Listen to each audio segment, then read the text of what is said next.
And we're going to kick things off with the main story of today. And the front page of the Daily Mail, Josh, what have they got? Yeah, so most of the papers are covering this, Rishi's speech. There is a slightly confusing thing at the top of the page of Mail where it says, want this paper for just 33p, but then the paper costs 90p. So I don't know if they're going to give them money back for this particular edition.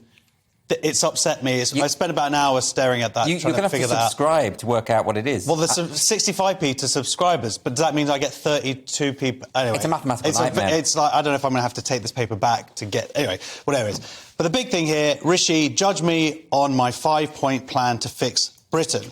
And what he says about it is, he says there's no tricks and there's no ambiguity, except for the fact that it is tricks and it is very ambiguous. So if you look at each of the different points here, like halving the inflation, well, inflation is going to basically go down anyway, essentially. It's reached its peak and it's basically going to go down. The second one, growing the economy. Already they're saying the recession is probably going to last about a year. So even then, it's just like, what he's promising is to not make things worse. I see. If he just didn't do anything, these things would pretty much happen. There was something a bit odd about his speech as well. I mean, he was saying things like, you know, we'll either achieve our goals or we won't. We'll do all this stuff for you, or maybe we won't. In a stilted way as well. It was like he got the intonation wrong, like he was reading the autocue. It felt like he didn't care. It's like, he might do it, maybe he just might not bother. Yeah, and just judge me how it is. He's got, you know, a year and a half, essentially, reducing debt.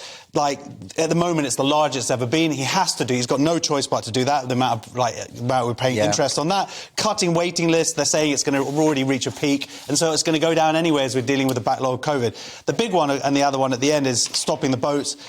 Let's see if they're doing that. I'm sure Nick's got stuff to talk about here on this, but passing this new laws to stop small boats, and I'm just wondering where the loophole's going to come in. Well, let's see. Nick, do you have all the answers? Let's go, big dog. I've got all the answers, yes, but they're not good. I mean, the thing about you'll be able to judge us or not, he's creating the illusion of hard targets that we can judge them on, but they're actually not hard targets. As Josh said, there is tricks, there is ambiguity. So inflation, as Josh said, is predicted to halve anyway, so that's that one. He says he'll grow the economy, but that's only from where we are, which is in a probable recession, if we have a second confirmed quarter of contraction. So it's not much hard to grow it from a recession. Number 3, reduce debt. He means in 5 years, and he also means as a percentage of GDP. He doesn't mean the total national debt. And also, it could be that it's going up and up and up for 4 years, then it's falling. He said it has to be falling. Make sure debt is falling. So because of that phraseology, it means that it just can be falling in the 5th year and it'd still qualify.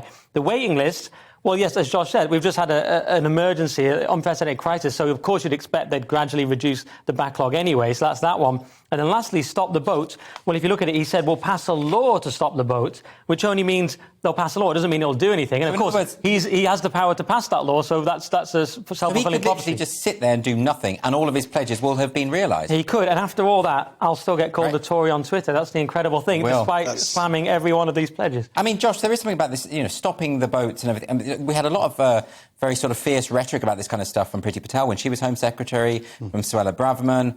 But ultimately, you know, last year it says it was up 60% to the previous year, to 45,000 people crossing. So it does look like they don't know how to stop this, even if they want to. No, and it is an issue. It does have to be dealt with. I haven't heard from anybody, really, including Labour, how exactly this stuff is going to be dealt with. People want to come into this country for a variety of reasons, but there's economic purpose there. And I don't know, this small boats thing is going to be the thing. I think let's just blame the French.